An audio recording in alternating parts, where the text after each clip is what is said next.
En la mansión más brillante de la ciudad, donde los pisos siempre olían a limón y el silencio costaba más que el oro, 3 niños lloraban como si el mundo se estuviera rompiendo dentro de ellos. Eran trillizos. Tenían la misma edad, el mismo cabello oscuro, los mismos ojos grandes, pero no la misma tristeza. Porque cada uno escondía un dolor diferente, uno que nadie en esa casa quería ver. El padre era un multimillonario llamado Adrián Velasco. Un hombre que podía comprar edificios, aviones, islas, pero no podía comprar paz en su propio hogar. En solo un mes, había despedido a 9 niñeras. 9. Algunas se fueron llorando. Otras se fueron enojadas. Y otras, se fueron temblando, sin dar explicaciones. La gente decía que los niños eran imposibles, que golpeaban, gritaban, rompían cosas, escupían comida, se encerraban en el baño para llorar. Pero nadie hablaba de lo otro, de lo que pasaba cuando creían que nadie los miraba, de cómo se quedaban quietos, mirando la puerta, como si esperaran a alguien que nunca volvía. Adrián no tenía paciencia, no tenía tiempo, no tenía corazón, o eso parecía. En su reloj, cada minuto valía miles. En su agenda, el amor no tenía espacio. Entonces llegó Elena. No era una niñera elegante. No tenía títulos.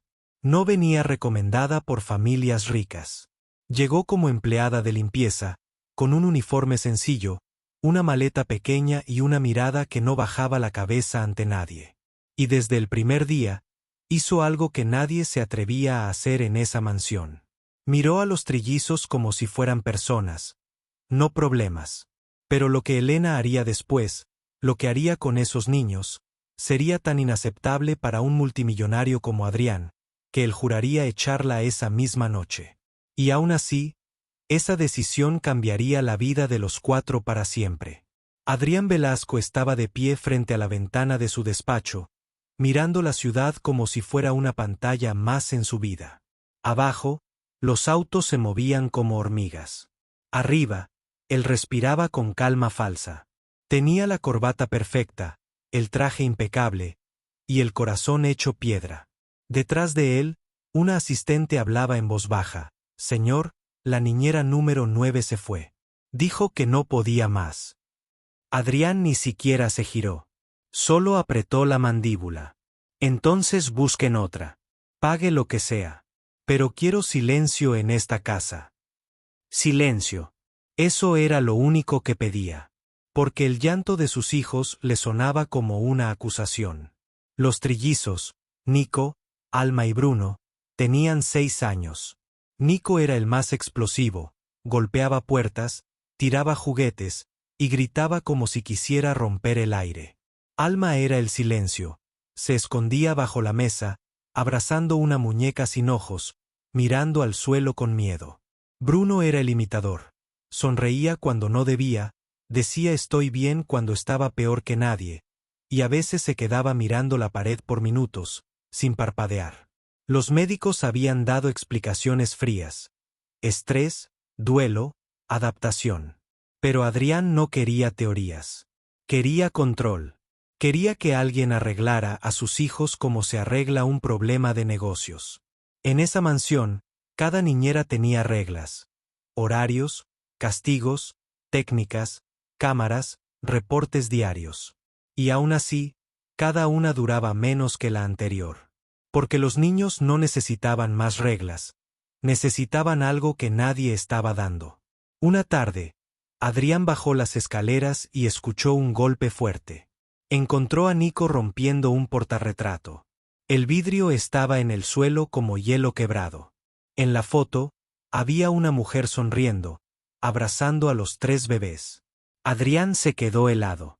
Era Camila, la madre de los niños, su esposa, la que ya no estaba. «Basta», rugió Adrián, con una voz que hacía temblar las paredes. Nico lo miró con rabia y con lágrimas al mismo tiempo. «No me grites. Tú la echaste». Adrián sintió una punzada en el pecho. «No digas tonterías». Pero Bruno, desde la esquina, Susurró algo que nadie había dicho antes. Las niñeras se van, porque aquí hay un monstruo. Adrián tragó saliva. ¿Un monstruo?, preguntó, molesto. Alma levantó la mirada por primera vez en días y dijo, muy bajito, sale cuando es de noche. Esa frase le dejó la piel fría. Adrián quiso reírse, negar, decir que eran imaginaciones. Pero algo en la cara de Alma, algo en su miedo real, le torció el estómago. Esa misma noche, la agencia envió a una nueva empleada. No como niñera, solo como MAD, limpieza y apoyo. Una mujer llamada Elena. Adrián la vio entrar y no le dio importancia. Manténgase lejos de mis hijos. Solo limpie, ordenó. Elena asintió sin miedo. Pero mientras cruzaba el salón, vio a los trillizos escondidos detrás de una cortina, mirándola como si esperaran que también ella los abandonara. Elena no sonrió grande. No habló mucho. Solo se agachó a su altura y dijo algo simple, algo que ningún adulto había dicho en semanas. Yo no vine a regañarlos. Vine a quedarme, por hoy. Y por primera vez, Bruno no fingió sonrisa. Nico no gritó. Alma no se escondió más. Solo la miraron. Como si esa frase fuera una pequeña luz en una casa demasiado oscura. Elena trabajaba en silencio, pero sus ojos hablaban. Mientras limpiaba, observaba cada detalle. Las cámaras en las esquinas, los pasillos largos, las puertas con cerraduras por fuera, y el eco raro que hacía la casa cuando los niños corrían. Era una mansión llena de lujo, y llena de miedo. Los trillizos la seguían como sombras. Nico caminaba detrás, listo para atacar con palabras o con gritos. Alma se quedaba a distancia, abrazando su muñeca sin ojos. Bruno intentaba ser amable, como si su misión fuera no molestar. La primera prueba llegó en la cena. El cocinero sirvió sopa. Nico empujó el plato y la sopa se derramó como una mancha caliente. No quiero. Está envenenada, gritó. Adrián golpeó la mesa. Basta. Otra vez con eso. Elena, desde la puerta, vio como el niño temblaba de verdad. No era capricho. Era pánico. Se acercó despacio y dijo, Nico, mírame. ¿Te da miedo comer aquí? Nico apretó los dientes, los ojos mojados. No quiero dormir. No quiero comer. No quiero estar aquí. Adrián se levantó. Se acabó. Mañana llamo a un especialista y... Elena lo interrumpió sin gritar, pero con firmeza. Señor Velasco, no están actuando. Están sobreviviendo. La mesa se quedó en silencio. Adrián la miró como si hubiera cruzado una línea. Usted no sabe nada de mi familia. Elena bajó la mirada solo un segundo, como si recordara algo propio, algo antiguo y doloroso. Sé lo que es tener miedo en casa, dijo. Esa noche, Elena escuchó pasos pequeños en el pasillo. Era Alma. Caminaba descalza, con el rostro pálido. No puedo dormir, susurró. Elena la llevó a la cocina y le dio leche tibia. Alma temblaba. Él viene, cuando está oscuro. ¿Quién?, preguntó Elena. Alma miró hacia el pasillo. El hombre malo. Elena sintió un frío en la espalda. ¿Qué hace ese hombre malo? Alma apretó la muñeca contra su pecho. Nos dice que mamá se fue por culpa de papá, y que nosotros también vamos a desaparecer. Elena tragó saliva. ¿Lo han visto? Alma no respondió. Solo lloró en silencio. Al día siguiente, Elena encontró a Bruno mirando una pared. ¿Qué miras?, preguntó ella. Bruno señaló una marca leve, como un rasguño cerca del zócalo. Aquí se escondió la niñera. La última. Yo la escuché llorar. Dijo que alguien la seguía. Elena sintió que el aire se ponía pesado. En la tarde, Adrián llamó a Elena al despacho. No se meta. No quiero historias. No quiero dramas. Haga su trabajo. Elena lo miró fijo. Con respeto, señor, su trabajo es protegerlos. Y no lo está haciendo. Esa frase fue una bofetada invisible. Adrián se puso de pie, furioso. ¿Quién se cree usted? Elena respiró hondo. Alguien que no quiere ver a 3 niños romperse. Adrián la señaló con el dedo. Una palabra más y se va hoy mismo. Elena iba a salir, pero antes dijo algo más, algo que encendió una chispa peligrosa. Si las niñeras se fueron temblando, no fue por los niños. Fue por algo, o alguien, en esta casa. Adrián se quedó quieto. Esa noche, a las 2:13 de la mañana, una cámara del pasillo se apagó sola. Luego otra. Y otra. Y en la oscuridad, Nico gritó como si alguien lo hubiera agarrado del alma. Elena corrió hacia la habitación. Y cuando abrió la puerta, vio algo que le hizo entender que el miedo de los niños era real. Elena entró y se quedó paralizada. Los trillizos estaban juntos en la cama, apretados como si fueran uno solo. Nico tenía las uñas clavadas en la sábana. Alma lloraba sin sonido. Bruno temblaba y repetía, no, no, no. La luz de noche estaba apagada. Pero había una sombra cerca del armario. Elena encendió la lámpara. La sombra desapareció. Solo quedó el armario cerrado, y una sensación de presencia, como si alguien acabara de salir. El hombre malo, susurró Alma. Elena se acercó y abrazó a los 3. Estoy aquí, dijo, sin soltar. Nadie les va a hacer daño. Pero cuando Elena miró alrededor, vio algo pequeño en el suelo, una tarjeta magnética. No era un juguete. Era una tarjeta de acceso, como las que usan empleados en oficinas o en sistemas de seguridad. Elena tomó la tarjeta y la guardó sin que los niños la vieran. Sus manos estaban frías. Su mente iba rápido. A la mañana siguiente, mientras Adrián estaba en una videollamada, Elena bajó al cuarto de seguridad. Sabía que no debía entrar. Pero también sabía que había algo sucio escondido. Usó la tarjeta. La puerta hizo clic. Adentro, había monitores, grabaciones, horarios. Y un nombre en la lista de accesos nocturnos que le golpeó el pecho. Mateo Rivas. Elena sintió que el mundo giraba. Ese nombre no era extraño. Era el nombre del mayordomo, el hombre serio que llevaba años en la casa. El hombre que siempre hablaba suave. El hombre que Adrián confiaba como a un hermano. Elena revisó los registros. Mateo entraba al pasillo de los niños, casi todas las noches. Y justo en esos minutos, las cámaras se apagaban. Elena no pudo respirar bien. Dios, susurró. Entonces escuchó pasos. Cerró rápido. Pero Mateo ya estaba en la puerta, mirándola con una sonrisa sin calor. ¿Se perdió, señorita Elena? Preguntó.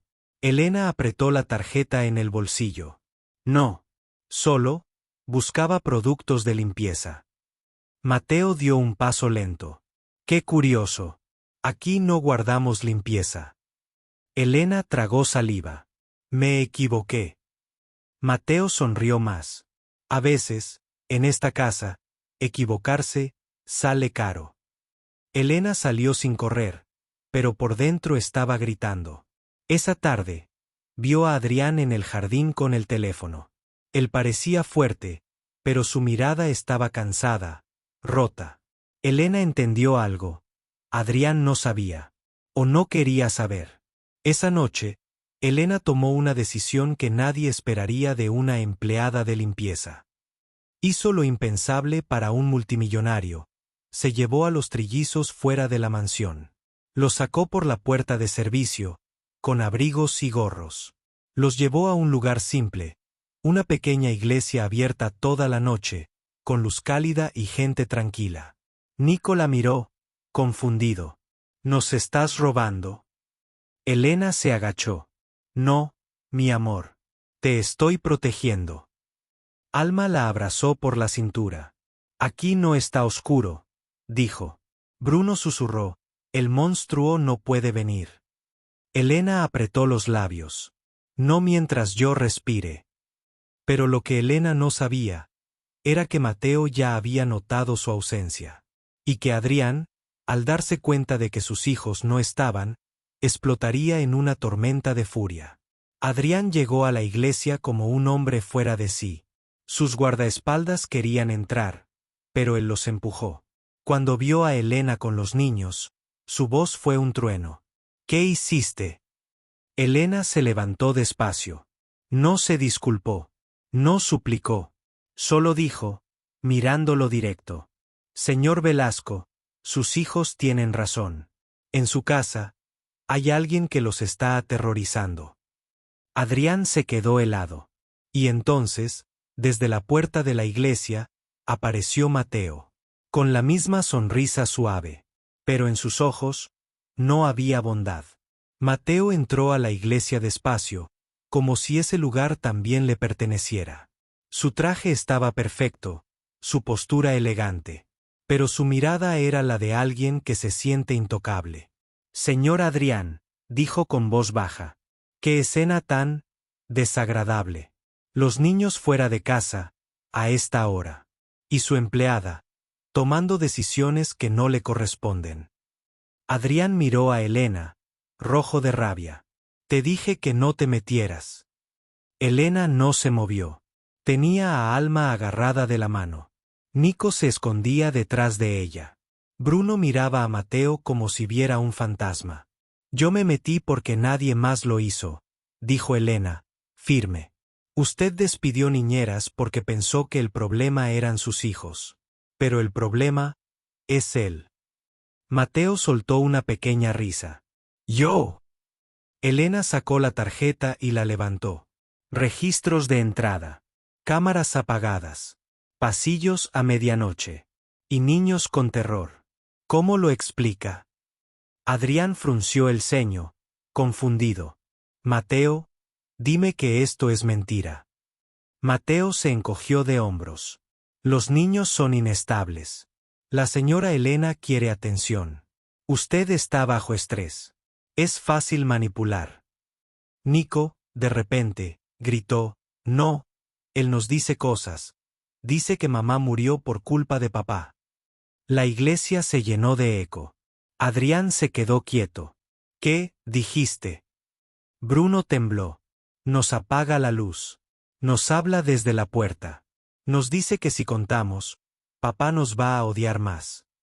Alma apenas pudo hablar, pero sus palabras cayeron como cuchillos. Me dijo que yo soy un estorbo, como mamá. Adrián sintió que el aire se le iba. Dio un paso atrás, como si le hubieran pegado. Mateo levantó las manos. Mire lo que hacen. Son niños. Inventan. Buscan culpables. Elena, con los ojos brillosos, miró a Adrián. Señor Velasco, ¿por qué cree que se fueron 9 niñeras? Ellas también vieron algo. Y se asustaron. Adrián apretó los puños. Mateo, tú entras al pasillo de mis hijos por las noches. Mateo respiró lento. Entro a asegurarme de que estén bien. Elena negó con la cabeza. No. Entra a romperlos. Mateo perdió la sonrisa. Por un segundo, su máscara se cayó. Usted no sabe nada, Elena, dijo, con una voz más dura. Usted no entiende lo que esta familia merece. Adrián levantó la mirada. ¿Qué dijiste? Mateo se acercó un paso más. Camila era buena. Demasiado buena para usted. Y usted la destruyó. Adrián se congeló. ¿De qué hablas? Mateo soltó la verdad como veneno. Yo la amaba. Y usted la ignoraba. La dejó sola. La hizo llorar. Y cuando ella murió, usted siguió como si nada. Solo negocios. Solo dinero. Los ojos de Adrián se llenaron de lágrimas que no quería mostrar. Camila murió en un accidente. Mateo sonrió con frialdad. ¿Accidente? No. Fue desesperación. Fue tristeza. Fue soledad. Y usted fue parte de eso. Los trillizos lloraban. Elena los abrazó. Adrián temblaba, entre culpa y rabia. Entonces Elena dijo algo que partió el alma de Adrián. Usted no puede cambiar el pasado. Pero sí puede salvar a sus hijos hoy. Adrián miró a Mateo, y por primera vez lo vio como era. No como empleado fiel. Como amenaza. Adrián sacó su teléfono y llamó a seguridad. Vengan ahora. Y llamen a la policía. Mateo dio un paso atrás. Señor, piénselo bien. Usted quedará como un loco. Un multimillonario acusando a su mayordomo por cuentos de niños. Adrián tragó saliva. Miró a Nico, Alma y Bruno. Los vio temblar, pegados a Elena. Y entonces su voz cambió. Ya no era la voz del dueño. Era la voz de un padre que despertaba tarde, pero despertaba. Prefiero quedar como loco, que seguir siendo ciego. Mateo apretó la mandíbula. Y antes de que llegara seguridad, se inclinó hacia Adrián y susurró, «Usted no sabe lo que empezó». Elena escuchó eso y sintió miedo real. Porque sabía que Mateo no era solo un hombre resentido. Era un hombre capaz de todo. La policía llegó esa misma noche. Mateo intentó negar, actuar inocente, decir que era una confusión. Pero Elena entregó la tarjeta, los registros, y el testimonio de las niñeras anteriores, que por fin hablaron cuando supieron que los niños no estaban solos. Algunas dijeron lo mismo: pasos de noche, luces apagadas, una presencia, una voz cruel. Todas habían tenido miedo de perder su trabajo, o algo peor. Mateo fue arrestado. Mientras se lo llevaban, su mirada se clavó en Adrián, como una promesa oscura. Pero Adrián no bajó los ojos. Al día siguiente, la mansión se sintió diferente. No más silencio pesado. No más cámaras apagadas. No más sombras. Pero quedaba lo más difícil: reparar lo roto. Adrián pidió licencia en su empresa por primera vez en años. Los socios se sorprendieron. Los periódicos murmuraron. Pero él no le importó. Se sentó en el suelo del cuarto de juegos, con los trillizos, sin traje, sin corbata, sin máscara. Nico no se acercó de inmediato. ¿Me vas a gritar?, preguntó con rabia triste. Adrián tragó saliva. No. Me lo merezco, pero no. Ya no. Alma miró a su muñeca sin ojos. Mamá se fue por culpa tuya, dijo, temblando. Adrián cerró los ojos, y una lágrima le cayó. Mamá se fue porque estaba sufriendo, y yo no la escuché como debía. Eso es verdad. Y esa verdad me va a doler toda la vida. Pero ustedes no tienen la culpa de nada. Bruno, con la voz más pequeña, preguntó, ¿nos vas a dejar también? Adrián se acercó despacio, como si temiera romperlos. No. Y si alguna vez tengo que irme, ustedes lo van a saber. Y siempre voy a volver. Ese día, Adrián llevó a los niños a un lugar que no visitaba desde que Camila murió, el pequeño jardín donde ella plantó flores. Ahí, Adrián se arrodilló con ellos y dijo, vamos a plantar 3 flores nuevas. Una por cada uno. Para recordar que el dolor no tiene que matar lo que viene después. Elena observaba desde lejos, con el corazón apretado. Ella no era de esa familia.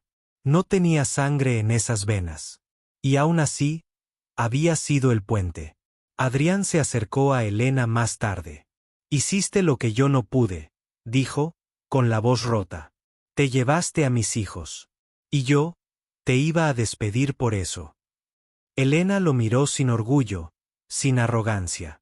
A veces, señor Velasco, para salvar a alguien, hay que romper una regla. Adrián asintió. Gracias por verlos cuando yo solo veía problemas. Elena bajó la mirada. Ellos no necesitaban una mansión. Necesitaban un padre. Con el tiempo, los niños empezaron terapia. Empezaron a dormir. Empezaron a reír, aunque al principio era raro, como si no supieran si era permitido. Y Adrián, cada noche, se sentaba con ellos, contaba una historia, apagaba la luz con cuidado, y les prometía, aquí no hay monstruos.